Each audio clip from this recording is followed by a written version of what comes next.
اگر صحابہ ہمیں دیکھتے ہم آسمان سے اتریں گے، لیکن حضرت عیسیٰ نبی علیہ السلام مسیحا بن کے تشریف لائے، بلکہ یوں کہیں کہ جانے مسیحا بن کے تشریف لائے، جس کے تلووں کا دھون ہے آب حیات، ہے وہ جانے مسیحا ہمارا نبی۔ نبی علیہ السلام کا بچپن ہو، نبی علیہ السلام کی جوانی ہو، اعلان نبوت سے پہلے کے دن ہو، اعلان نبوت کے بعد کے دن ہو، ہجرت سے پہلے کے دن ہو، ہجرت کے بعد کے دن ہو، سب میں ہمارے لیے عبرت ہے، سب میں ہمارے لیے کچھ نہ کچھ سبق ہے۔ نبی علیہ السلام کی پیدائش کے بعد صوبیہ نامی جو لونڈی تھی ابو لہب کی، اس نے نبی پاک صلی اللہ علیہ وسلم کو دودھ پلایا۔ سب سے پہلے اپنی ماں کا دودھ پیا نبی علیہ السلام نے، پھر صوبیہ نامی لونڈی نے دودھ پلایا، جو غلام تھی۔ غلام کو، جو عورت غلام ہوتی ہے اس کو لونڈی کہتے ہیں اردو زبان میں۔ بہرحال اس کے بعد دائی حلیمہ آپ کو لے کے چلی گئیں، جو عرب کا رواج تھا کی تحویل میں آیا۔ 63 برس کی ظاہری عمر مبارک میں نبی علیہ السلام اس دنیا سے تشریف لے گئے، اور مدینہ شریف میں نبی علیہ السلام کی مزار اقدس ہے، اور آج تک 1400 سال سے زائد بیت گئے، لیکن عاشقان رسول ملک کے، دیش کے، دنیا کے کونے کونے میں نبی علیہ السلام کے کلمہ گو حضرات پائے جاتے ہیں۔ فرق یہ ہے کہ وہ جو مسلمان تھے، ایک آخری بات بتا کے اپنی بات ختم کروں۔ کسی بزرگ نے کہا ہے، صحابہ اگر ہمیں دیکھتے تو کافر تصور کرتے، اور ہم صحابہ کو دیکھتے تو ہم دیوانہ تصور کرتے۔ ہم لوگ کہتے کیسے لوگ ہیں جو نبی علیہ السلام کو پھوکے مبارک بھی نہیں گرنے دیتے۔ نبی علیہ السلام جب کلی فرماتے، پانی لے کے اپنے چہروں پہ مل لیتے، کیسے عاشقان رسول تھے، کیسے وہ صحابہ تھے۔ اور ہمارا عالم یہ ہے، بزرگان دین فرماتے ہیں کہ اگر صحابہ ہمیں دیکھتے تو ہمیں کافر تصور کرتے، نماز چھوڑے ہوئے ہیں، آج گالیاں ہمارے منہ پہ جاری ہیں، آج ہمارے بچے بدماشی کرتے نظر آتے ہیں، ہمارے بچے موبائلوں میں لگے ہوئے ہیں، علم سے، تعلیم سے، کتابوں سے دور ہم ہیں۔ تو ضرورت ہے کہ نبی علیہ السلام کے کردار کو اپنایا جائے۔ دنیا میں جتنے مسائل ہیں، وہ فلسطین کا مسئلہ ہو، وہ ناموس رسالت کا مسئلہ ہو، وہ وقف امینڈمنٹ بل کا مسئلہ ہو، یا پھر وہ لبنان کا مسئلہ ہو، کہیں کا مسئلہ ہو، اگر حل ہوگا تو کردار رسول سے حل ہوگا۔ اگر آج تمام عالم کو ضرورت ہے تو سب سے زیادہ اس بات کی ضرورت ہے کہ نبی علیہ السلام کی سیرت کو اپنایا جائے۔ یاد رکھیں، آپ سارے عالم میں عزتیں ڈھونڈ لیں، عزت ملے گی تو کریم مصطفیٰ کے در سے ملے گی، ورنہ ہم جیسا جو حال ہمارا ہے، ہم مزید پسماندگی کی طرف چلے جائیں گے۔ اللہ تعالی ہم سب کو نبی علیہ السلام کی سیرت جاننے اور اس پر عمل کرنے کی توفیق عطا فرمائے۔ استغفر اللہ ربی من کل ذنب واتوب الیہ۔ لحد میں عشق رخ شاہ کا داغ لے کے چلے، لحد میں عشق رخ شاہ کا داغ لے کے چلے، اندھیری رات سنی تھی چراغ لے کے چلے، اور تیرے غلاموں کا نقش قدم ہے راہ خدا، تیرے غلاموں کا نقش قدم ہے راہ خدا، وہ کیا بہک سکے جو یہ سراغ لے کے چلے۔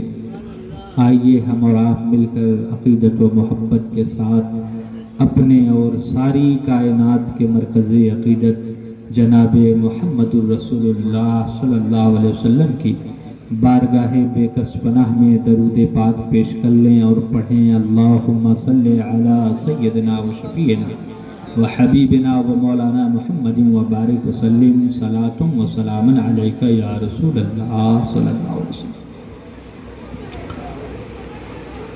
خطبہ مسنونہ کے بعد میں نے ایک مشہور آیت کریمہ کی تلاوت کا شرف حاصل کیا، جس میں اللہ تعالیٰ نے ہم لوگوں کو حکم دیا ہے کہ ہمیں اگر کوئی مسئلہ نہ معلوم ہو، کوئی دینی باتیں نہ معلوم ہو، اللہ کا کوئی حکم معلوم نہ ہو، رسول اللہ کی شریعت معلوم نہ ہو، تو اللہ کا حکم ہمارے لیے یہ ہے کہ فَاسْأَلُوا، کہ ہم سوال کریں، پوچھیں، کن سے؟ اہل ذکر، یعنی اہل ذکر سے، علماء سے۔ محال اس لیے علماء سے پوچھنے کا ہر مرحلے میں ہمیں اللہ نے حکم دیا۔ اب اس دور میں ہم موجود ہیں جس دور میں کوئی نبی پیدا ہونے والے نہیں ہیں، اس لیے کہ میرے آقا پر اللہ نے نبوت کا دروازہ بند کر دیا۔ میرے آقا صلی اللہ علیہ وسلم نے ارشاد فرمایا، میں اللہ کا آخری نبی ہوں، لا نبی بعدی، میرے بعد کوئی نبی نہیں ہوگا۔ حضرت عیسیٰ علیہ السلام آسمان سے اتریں گے، لیکن حضرت عیسیٰ علیہ السلام کی ولادت میرے آقا صلی اللہ علیہ وسلم کی ولادت سے پہلے ہو چکی۔ وہ اللہ کے نبی ہیں، اللہ نے انہیں آسمان دنیا پر اٹھا لیا، اور جب قیامت قریب آئے گی تو قیامت کی نشانی بنا کر اللہ تعالیٰ آپ کو روئے زمین پر اتارے گا۔ آپ کا نزول راستہ بتانا، لوگوں کو صحیح مسائل اشارہ دینا، یہ سارا کام اب علماء کے ذمہ آ گیا۔ رسول اللہ صلی اللہ علیہ وسلم نے خود ارشاد فرما دیا، میرے آقا نے ارشاد فرما دیا کہ میں اللہ کا آخری نبی ہوں، میرے بعد کوئی نبی نہیں ہوگا، لیکن میرے بعد میرے جو وارث ہیں یہ کون ہیں؟ العلماء ورثۃ الانبیاء، علماء ہی انبیاء کے وارث ہیں۔ اب قیامت تک جو علماء پیدا ہوں گے یہ ان کی ذمہ داری ہے کہ رسول اللہ کی شریعت آپ تک پہنچائیں، رسول اللہ کی باتیں آپ تک پہنچائیں، اور آپ لوگوں کی یہ ذمہ داری ہے کہ ان علماء کے قریب جائیں، ان سے دین اور شریعت کا مسئلہ سیکھیں۔ محفل میلاد کے نام سے محفل مقدس کا انعقاد ہونا چاہیے، اس لیے کہ جہاں اس میں برکتیں حاصل ہوتی ہیں، رحمتیں حاصل ہوتی ہیں، عظمتیں حاصل ہوتی ہیں، وہیں پر ایمان کی حفاظت بھی ہوتی ہے، عقیدہ بھی مضبوط ہوتا ہے، اور اعتراض کرنے والوں سے حفاظت بھی ہوتی ہے، بچاؤ بھی ہوتا ہے۔ جو بار بار ہر چھوٹی بڑی بات میں کہتے رہتے ہیں کہ یہ شرک، وہ شرک، یہ بدعت، وہ بدعت۔ محفل میلاد کا انعقاد ہونا چاہیے، اس لیے کہ جب محفل میلاد کا انعقاد ہوگا تو اس میں آقا کریم صلی اللہ علیہ وسلم کی تشریف آوری کا بیان ہوگا۔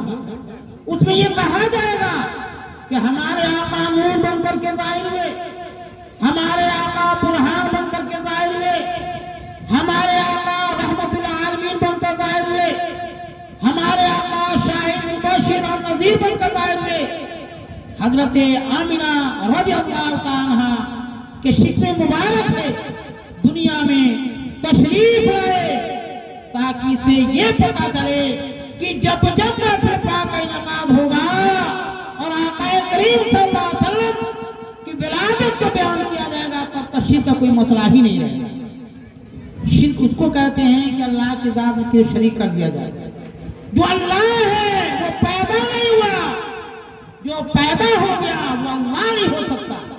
ماں باپ خوش نصیب ہیں جو خود بھی آقا کریم کی محبت کے دامن کو اپنے ہاتھوں سے مضبوطی سے تھامے رہے، اپنے اولاد کو سمجھایا، آنے والی نسل کو سمجھایا کہ دیکھو پیدا ہوئے تو رسول اللہ کے مذہب پر، رسول اللہ کی محبت میں جب تک دنیا میں رہنا تو اسی میں شک پر آنا، اسی مسئلہ پر آنا، اور جب دنیا سے جانا تو رسول اللہ کی محبت ہی میں جانا۔ محترم حضرات، یقینی طور سے جب تک ایسے محافل مقدسہ کا انعقاد ہوتا رہے گا اور ہمارے احباب بزرگ ایسی محفلوں بیٹھتے رہیں گے، انشاءاللہ رسول پاک کی محبت سے، رسول پاک کے عشق سے ان کا سینہ موجزن رہے گا، قلب منور رہے گا اور ذہن تابع رہے گا۔ محترم حضرات، احباب، فرمائے حالات حاضرہ، نوجوانوں کا کردار آقا کریم صلی اللہ علیہ وسلم کی سیرت کی روشنی میں چیلنجز کا جواب اور چیلنج جو سامنے ہے کیسے اس کو قبول کیا جائے۔ نوجوان رسول پاک صلی اللہ علیہ وسلم کی سیرت کے آئینہ اور روشنی میں کی طریقے سے چیلنج کا جواب ہے۔